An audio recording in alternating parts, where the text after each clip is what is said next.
Bonjour, c'est Drawer et aujourd'hui dans Scène de malaise, nous allons parler de cruauté animale. Moi, j'aime beaucoup les animaux.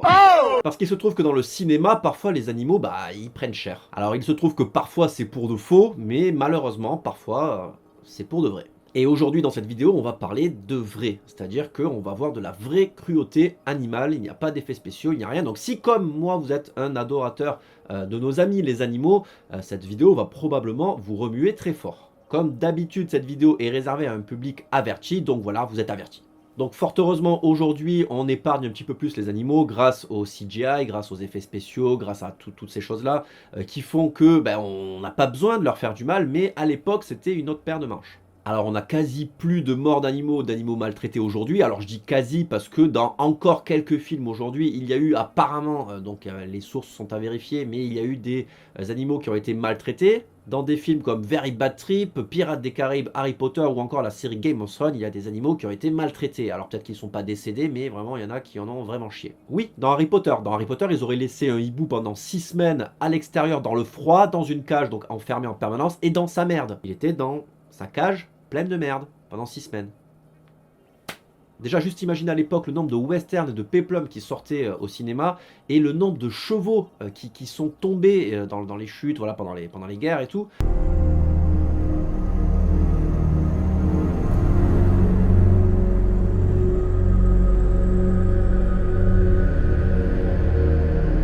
Nombreux d'entre eux sont décédés de leurs blessures, de leurs chutes, ou ont été gravement blessés, quoi. Enfin, si vous voulez voir des morts d'animaux traumatisantes, mais qui ne sont pas vraies, vous pouvez aller voir.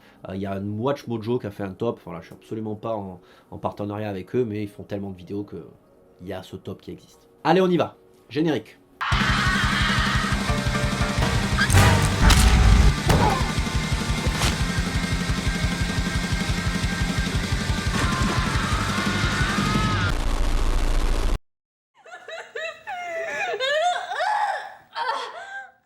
Le premier film sera un film de Werner Herzog de 1971 qui s'appelle Les nains aussi ont commencé petits. Déjà le titre me fait rire. Déjà le titre est subversif en soi. C'est une galéjade, c'est un gag. On aime l'humour sur Drawer TV. Donc en gros pour vous faire l'histoire grosso merdo, c'est des nains qui sont enfermés dans un asile et qui se rebellent contre les gardes. Et ça part en violence, mais genre bien quoi. Le film déjà a présenté pas mal de soucis lors de son tournage. Il faut savoir qu'il y a un acteur qui a été grièvement brûlé, il y a un acteur qui a eu un accident de voiture, il y a Herzog qui s'est jeté dans un cactus. Ouais, il s'est jeté dans un cactus.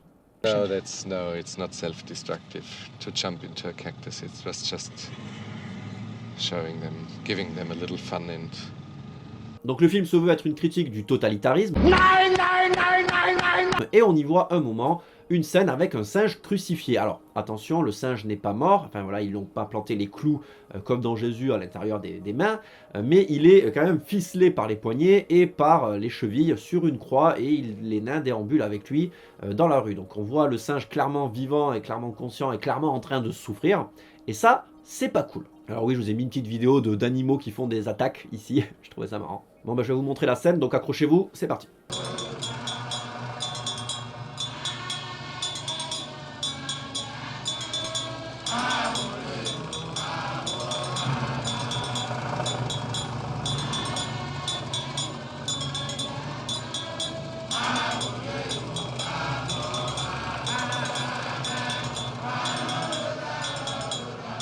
Le second film est Wake in Fright, réalisé en 1971, encore par Ted Kotcheff.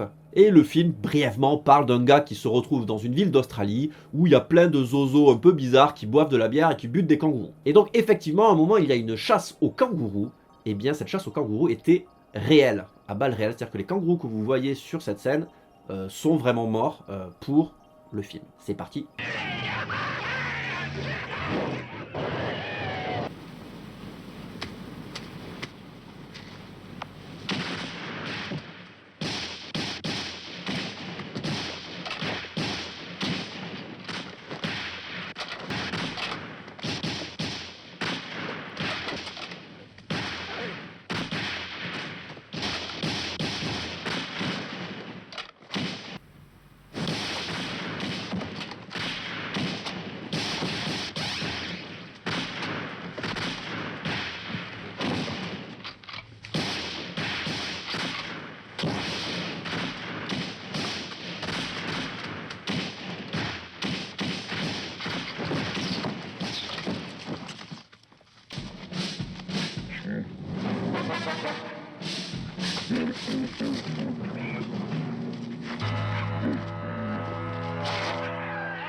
Donc voilà, donc cette scène terrible soulève plein de questions, à savoir où est-ce qu'on peut aller avec un film, enfin, jusqu'où on peut aller avec les animaux, quoi. Enfin, et là, clairement, ils vont jusqu'à tuer des animaux. Après, vous allez me dire qu'il y a des chasses, il y a des chasseurs, il y a des abattoirs, il y a des choses qui se font, mais c'est pas pour le cinéma. Donc, parce que ton steak, avant qu'il se retrouve dans ton assiette, eh ben c'était une vache. Alors, elle est pas dans un film, mais elle en a chié. Le troisième film sera Viva la Muerte, réalisé par Fernando Arrabal, film de 1971. Décidément, qu'est-ce qui se passe dans les années 70 avec les animaux? Donc grosso merdo, ça parle d'un petit garçon qui est là pendant le régime franquiste en Espagne. Et d'ailleurs, Viva la Muerte est le cri de ralliement des franquistes. Et donc ce gamin cherche son père disparu. On peut y voir, notamment lors d'une fête un peu faux-folle, une vache qui est égorgée puis éviscérée dans le plus grand des calmes. Après de longues heures d'agonie, la vache va crever et un gars va se retrouver dans la vache, enfermé dans la vache, voilà, comme ça, il se fait un petit dodo et il sera content parce qu'il va se faire rouler des galoches par une nana qui s'est roulée, une nana starbée évidemment, qui s'est roulée dans le sang auparavant. On est bien. Allez vous faire un petit steak frites et regardez cette scène, vous allez passer un moment Nutella.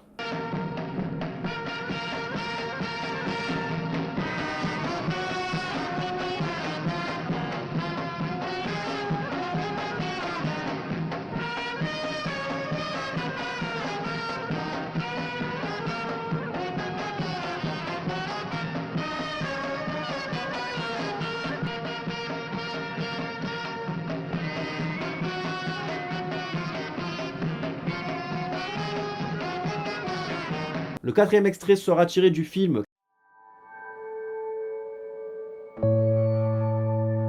Le quatrième extrait sera le quatrième extrait sera le quatrième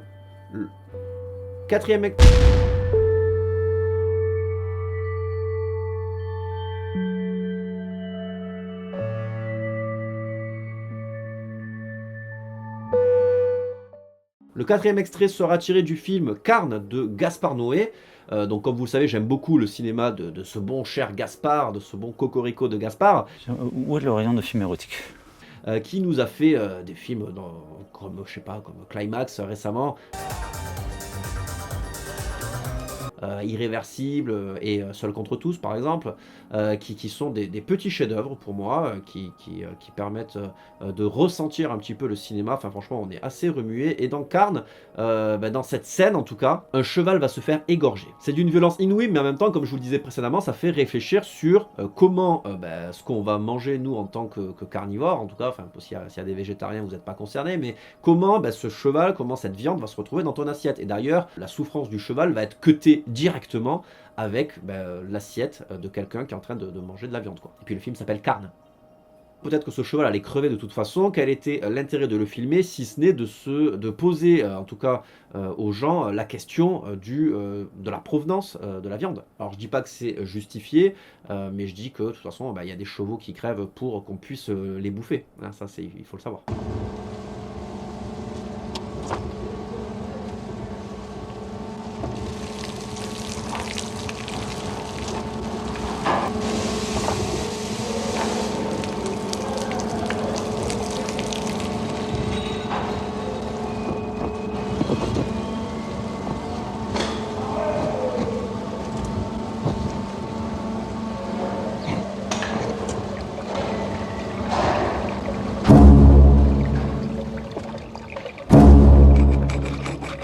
Et nous allons terminer par le film Cannibal Holocaust, réalisé par Ruggero Deodato et qui date de 1980, film dont je vous ai déjà parlé sur ma chaîne. Allez jeter un coup d'œil à cette critique. Donc dans ce film, on suit une équipe de journalistes qui va se perdre dans la forêt amazonienne pour aller filmer une tribu de cannibales. Autant vous dire que ça va tourner mal, mais pas seulement pour leur petit cul d'humain, mais aussi pour les animaux qui étaient sur le plateau de tournage. Parce que voilà la liste des animaux qui sont morts gratuitement sur le tournage, je vous la fais.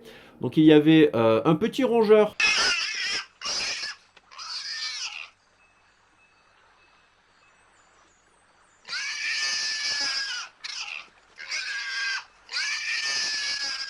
Voilà, qui a été dépecé vivant, une mygale, un serpent, 2 singes, un porc, une tortue d'eau.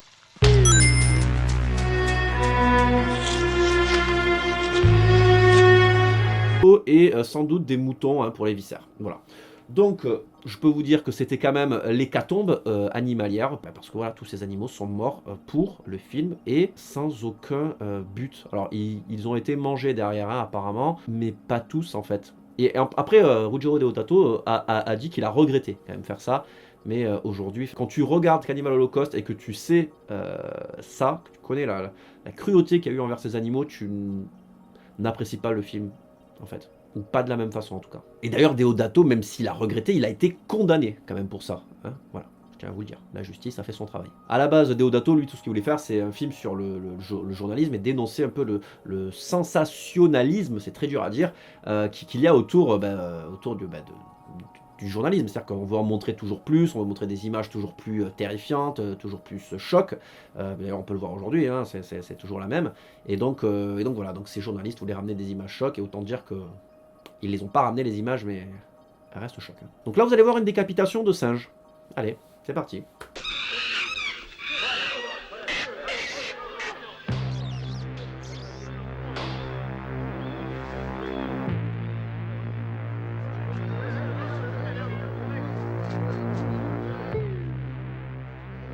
Donc voilà, cette vidéo est terminée, j'espère qu'elle vous aura plu, entre guillemets, enfin je pense que c'est pas un grand plaisir que de voir des animaux crever pour de vrai, mais en tout cas il faut être conscient que ça existe et que le cinéma fait ça, ne prend pas soin des animaux tout le temps, et je trouve que c'est une honte en tout cas, et je pense que vous le pensez aussi.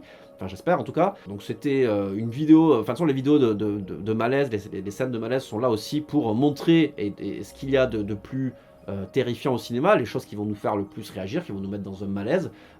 Parfois c'est vrai, parfois ça l'est pas, mais ça nous remue quand même. Mais voilà, donc sur le cinéma nous remue, et quelles sont les dérives de celui-ci. Je laisse 3 points de suspension, je vous laisse mettre dans les commentaires ce que vous en pensez. Et en attendant, je vous dis bisous. Voilà, la vidéo est terminée. N'hésite pas maintenant à aller me rejoindre sur les réseaux sociaux, aller sur YouTube. Tu peux aussi regarder une pub là-dessus et ça me donne de la thune. Pas beaucoup, mais ça fait plaisir. Bon, voilà, partage la vidéo évidemment. J'ai passé 1000 ans à la faire. Je te fais des bisous. Tu es un public formidable.